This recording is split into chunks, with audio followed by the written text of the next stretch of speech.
Hello, everyone. So I am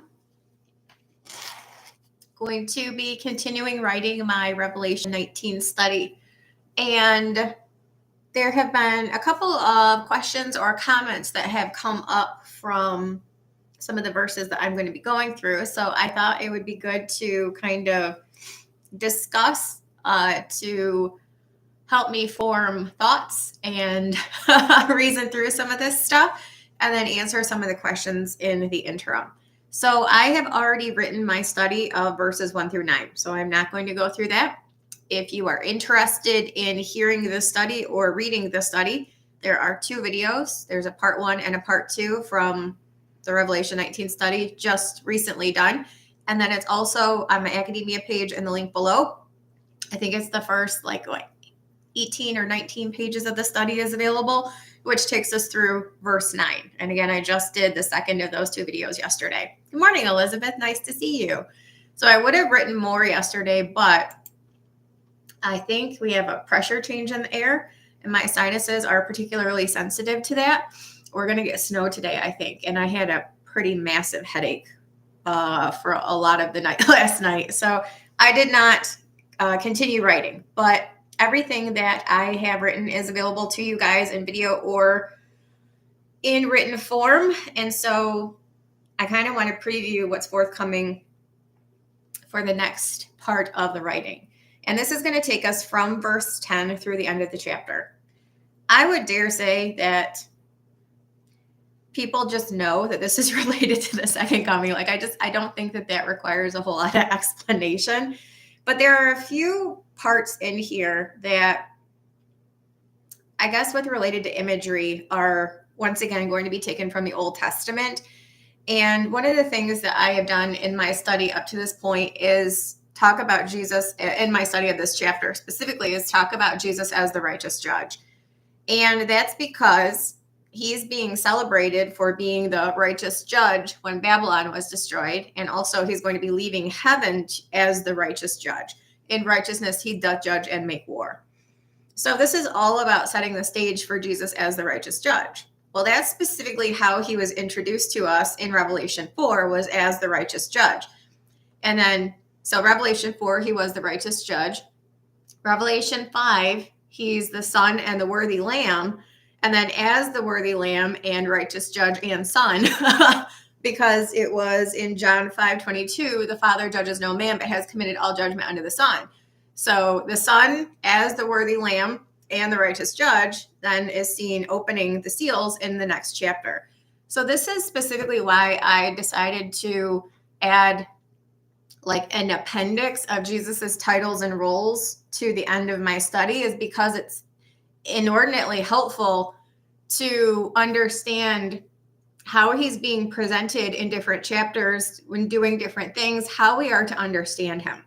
So how we were presented to him to begin with in chapter 4 is once again how he's going to appear in Revelation 19, and that's as the righteous judge. So there's actually two things in here which tell us. Verse 2, regarding the destruction of Babylon, for true and righteous are his judgments. And then in Revelation 19:11, I saw heaven open, and behold, a white horse, and he that sat upon him was called Faithful and True, and in righteousness he doth judge and make war. So this is all about us understanding that Jesus is the righteous judge. Now, in Revelation 4, in addition to us understanding that he's the righteous judge, and then henceforth proceeding to demonstrate that in chapters 5 and 6 and beyond, we were also introduced to Jesus as the royal high priest upon the throne. And this is imagery that's also going to tie into Revelation 19, because we are seeing that his vesture is dipped in blood. And I think I want to say it was Foxy Fair who had a question about this, because we understand that he's going to tread the winepress and he's going to stain all his raiment when he treads the winepress. So I think her observation was that if he's leaving heaven with a vesture dipped in blood, that he must have left to tread the winepress and then he's coming back or something like that. The assumption, I think, on her part was that the vesture dipped in blood was a reference to the treading of the winepress. and how that didn't kind of mesh with understanding of, no, he leaves heaven once and then he comes to earth to tread the winepress. So the vesture dipped in blood, I just kind of wanted to explain that point, is actually something that we discussed in our Exodus study in chapter 29. Chapter 29 verse, I want to say it was 31. Nope, sure wasn't. But it's talking about chapter 29 in Exodus is all about the high priest's clothing and the ephod, the coat, the girdle, what they're supposed to eat, how they're supposed to anoint their clothing. Just got to find the verse real quick. Wave offering, heave offering. Oh, I had it the other day.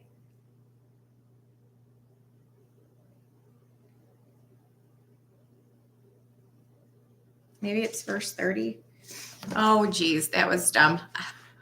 I swear I looked this up the other day. Aaron, blood on clothes in Exodus 29. I knew it was Exodus 29. My nose is running again. 29, 19 through 21. Yeah, I just was looking at the wrong verses. Sorry. It's Exodus 29, 19 through 21. And thou shalt take the other ram, and Aaron and his sons shall put their hands upon the head of the ram. Then thou shalt kill the ram and take the blood and put it upon the tip of the right ear of Aaron, who is the high priest, and upon the tip of the right ear of his sons, and upon the thumb of their right hand, and upon the great toe of their right foot, and sprinkle the blood upon the altar round about. And thou shalt take of the blood that is upon the altar and the anointing oil, and sprinkle it upon Aaron and upon his garments and upon his son and upon the garments of his son, etc. So when we're understanding how Jesus is being presented in Revelation 19, it's as righteous judge and it's also as royal high priest. And so what you're seeing with the evidence of him being clothed with a vesture dipped in blood is his station as royal high priest. The imagery originally going to be taken for the clothing that the high priest in the Old Testament under Old Covenant wore. And then Jesus is obviously the royal high priest of the New Covenant, mediator of the New Covenant. And as such, his vesture is dipped in blood. So Exodus 29, 21, not 31, is where the original imagery for that is taken. And it doesn't have anything to do with him having come back to tread the winepress. That is legitimately a reference that we are supposed to take to understand that he is in his position as royal high priest of the New Covenant, and then also as righteous judge. So hopefully that helps, because yes, he only does leave heaven one time at the second coming. He doesn't leave and tread the winepress and then go back and then come get us and, all that stuff. There's a one-time event where he leaves heaven. And when he leaves, he has a specific appearance, which is royal high priest and righteous judge. And then glorified Christ, obviously, because a lot of the imagery is going to be taken from Revelation 1, which is the appearance of the glorified Christ on the Lord's day. And so when you see like his eyes were a flame of fire, on his head were many crowns, there's an, I guess that's probably about it, where his eyes were a flame of fire. But that's a Revelation 1 piece of imagery. And then the armies which were in heaven, followed him upon white horses, clothed in fine linen, white and clean. Why is it telling me Matthew 28:3?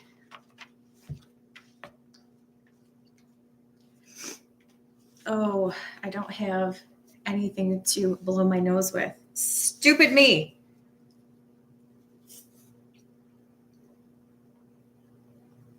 Oh, yeah, nothing. That's an angel. Sometimes my Bible has footnotes to direct me to other passages, and I was like, what is that?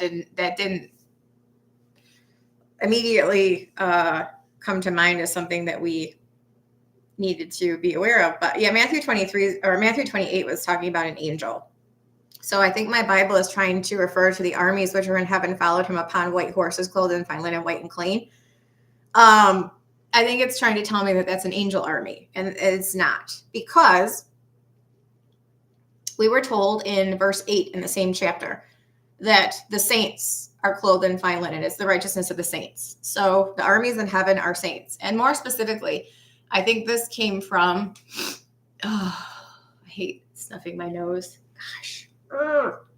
If I get up, I think it's gonna make my live stream go stupid, which is why I don't want to get up. I think it's gonna lose field focus and it's gonna mess up the video and the audio, and I don't want to do that because that's happened to me before. So I'm just gonna grin and bear it. Oh, you know what?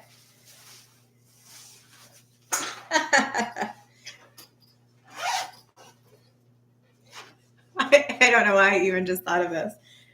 In my laptop case, which is right next to me, I have a whole bunch of these from years ago when we used to need to wear them. So I'm going to rub my nose in that and tell you what I think of these. That's what I'm going to do. That works. Anyway,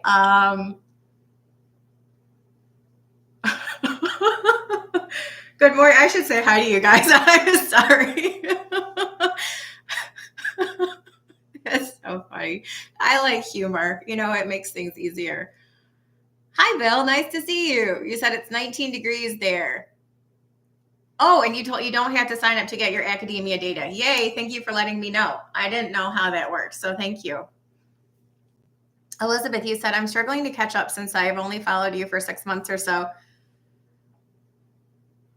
So I'm listening in depth on just one topic to avoid feeling scattered. I know I'm kind of talk about a lot of different things. So sorry, but I hope you're enjoying it at least. I hope that whatever you're listening to is enjoyable.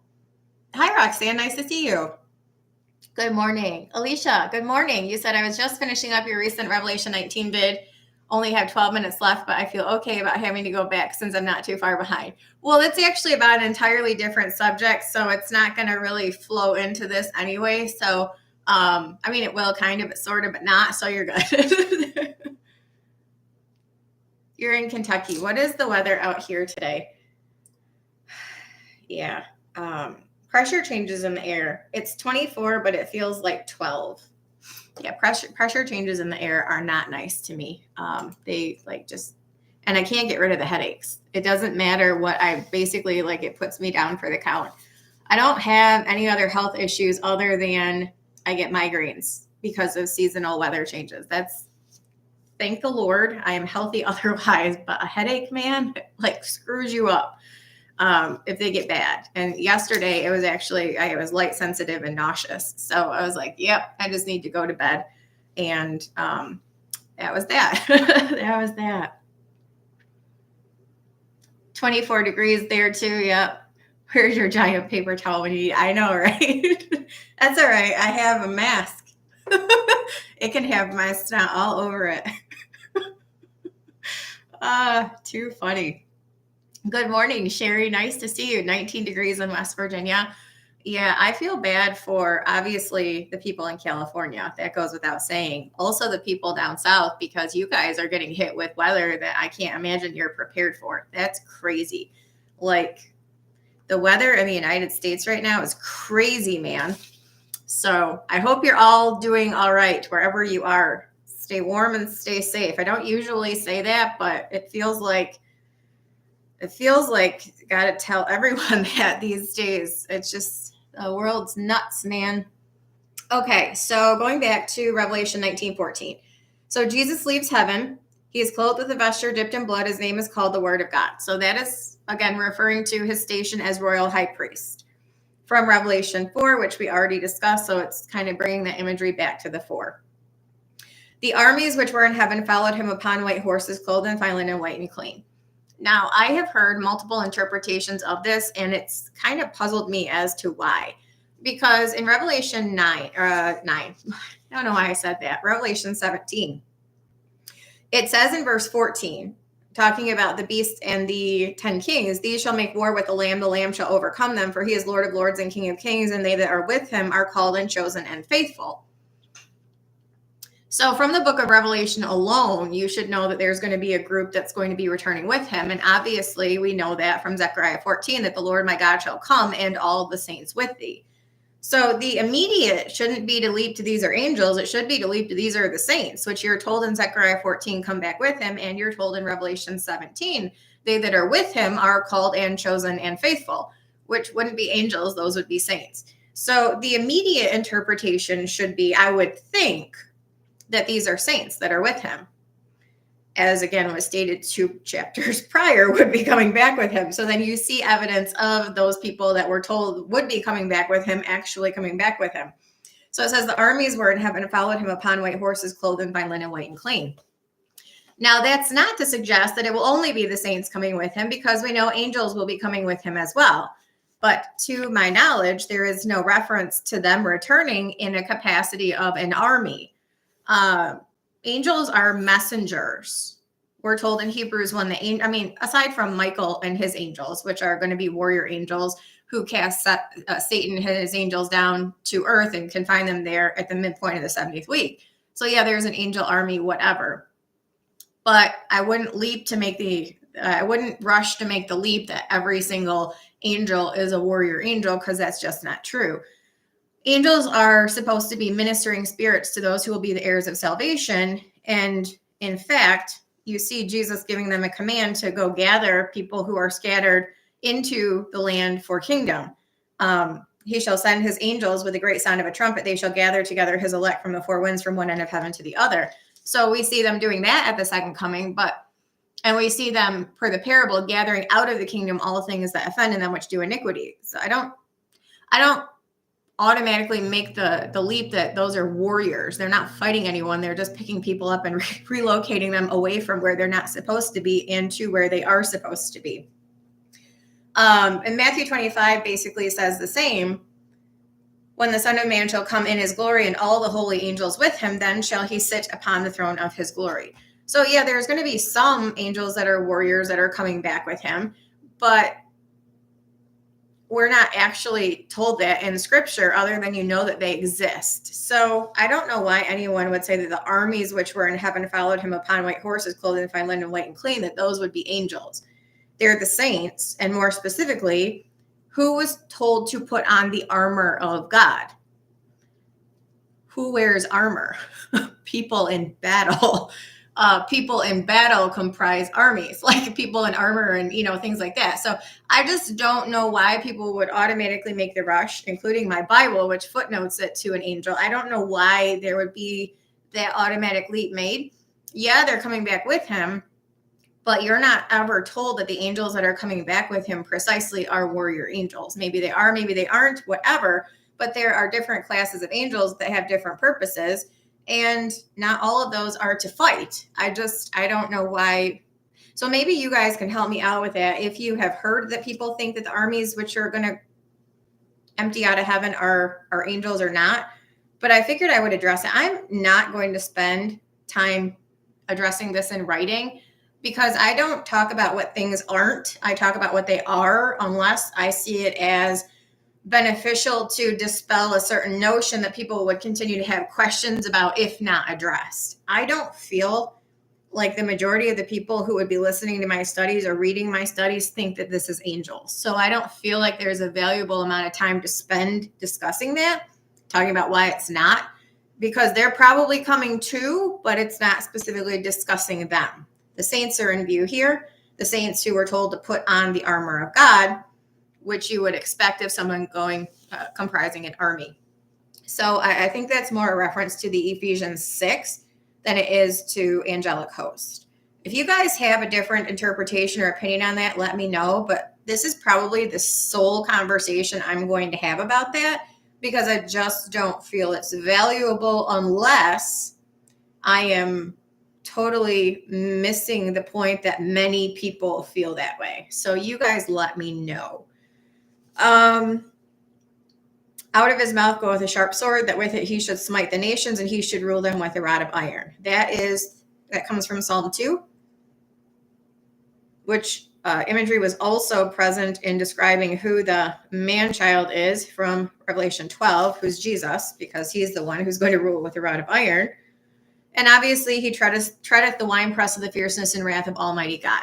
This I actually spent a great deal of time already discussing in the beginning of my study of this chapter, because we were talking about the destruction of Babylon. There are two cities that the Old Testament says will never be inhabited again, or two land areas, rather, that will never be inhabited again. Babylon and Basra. Edom, specifically. Edom will never be inhabited again. Basra is the capital of Edom, and Basra is where the remnant is going to be. So when you look at the Old Testament prophecies and you kind of see how there's a lot that we're told across the Old and New Testaments about how the day of the Lord is going to appear. But there's at least a little bit of specificity given in the Old Testament prophets when you cross-reference, because it says in Zechariah 12 he's going to save the tents of Judah first.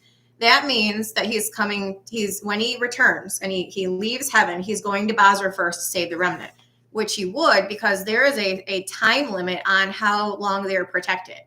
So the inference you could draw there is that scripture says that the remnant is going to be preserved and protected by God in the wilderness for 1,260 days. That is done when the seventh vial is poured out. So if he were not to save them first, it could be that people are sitting there waiting to target them after that day count elapses. So the very first thing it does, it says he's going to save them first, and then he's going to tread the winepress from Basra to the Mount of Olives, where he sits to judge all the nations round about. So the winepress is actually from Basra to the Mount of Olives, and then there's judgment in the Valley of Decision, which is the Kidron Valley. Yes, they gather in Megiddo, but then they will come down to the Kidron Valley, and that's where he judges, specifically just outside of Jerusalem. So when you're talking about him treading the winepress, it's actually when he returns, he's going to save the remnant first, and then he's going to tread it from where they're at up to Jerusalem to judge everybody who comes against Jerusalem and him specifically. So I already did talk about that a little bit. And Isaiah 63 is probably the easiest reference outside of Zechariah 12, where it says he saves the tents of Judah first, and it's pretty clear. But it says, "Who is this that cometh from Edom with dyed garments from Basra?" So he's coming from Basra to the Valley of Jehoshaphat, where he's going to sit and plead against the nations for his people's sake. And then he's going to gather everybody from whence they have been scattered, bring them into Israel, and set up shop in the kingdom. So I already did kind of touch on that a little bit, but I'll bring it back up and discuss the treading of the winepress and the difference between Megiddo, which is where they gather for Armageddon, which is the Valley of Jezreel, versus the Kidron Valley, where there's actual judgment going to occur. So there's a difference between the gathering place and the judgment place, and that's important to understand. And then obviously there's him slaying everyone with a sword that proceeds out of his mouth, and he's going to toss the beast and the false prophet into the lake of fire. Why does he send them to the lake of fire? Because there's no other place to put them. They were already in the bottomless pit. They ascend out of the bottomless pit. Yes, the false prophet too. And we can infer that that's where they both are, because they're the two legs of iron in Daniel's statue. The two legs of iron and the feet of iron and miry clay. The two legs of iron are your beast 1 and beast 2. If beast 1 is chained in the bottomless pit, then I want to say common sense, because that makes it sound like anyone who has a different interpretation is dumb. And I don't want to say that.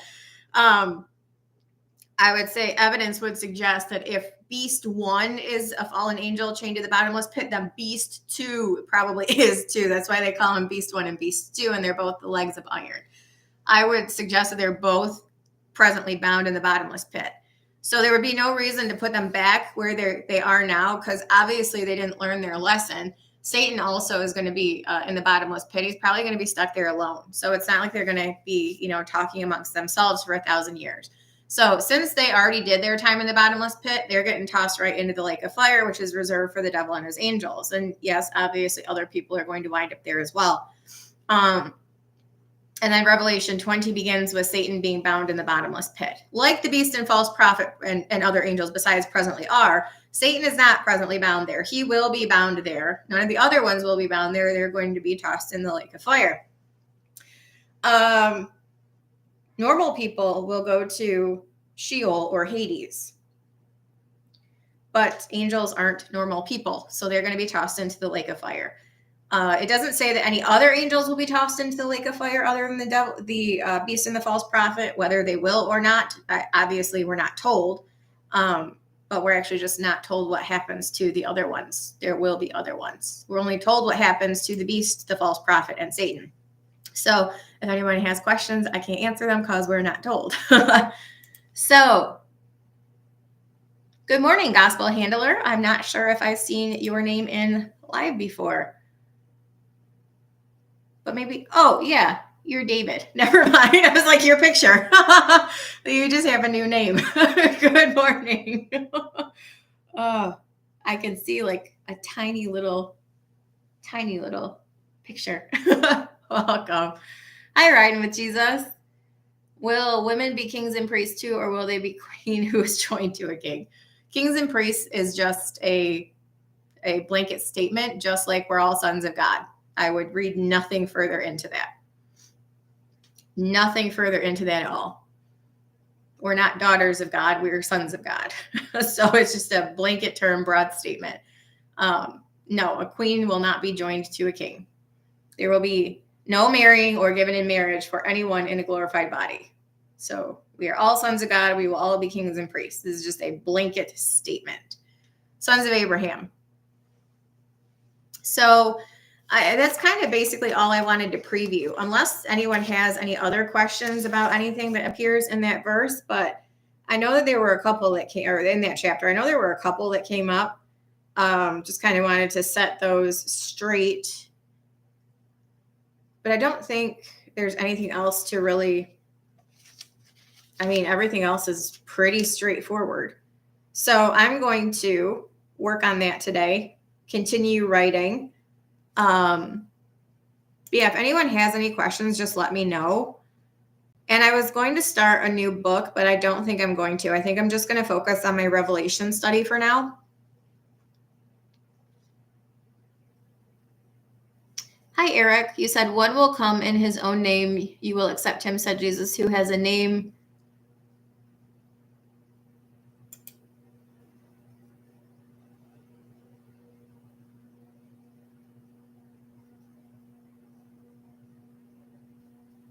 That's not allowed here.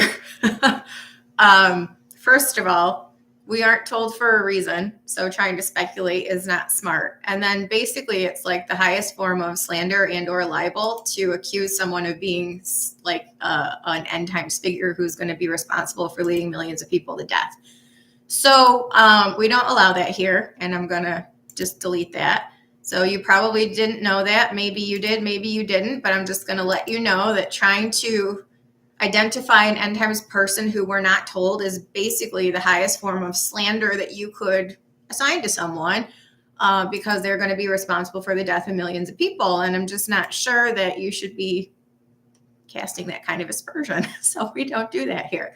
Having said that, I will wish you all a great day. If you have any questions about this or anything else in the meantime, just let me know. But I will see you guys later. Take care.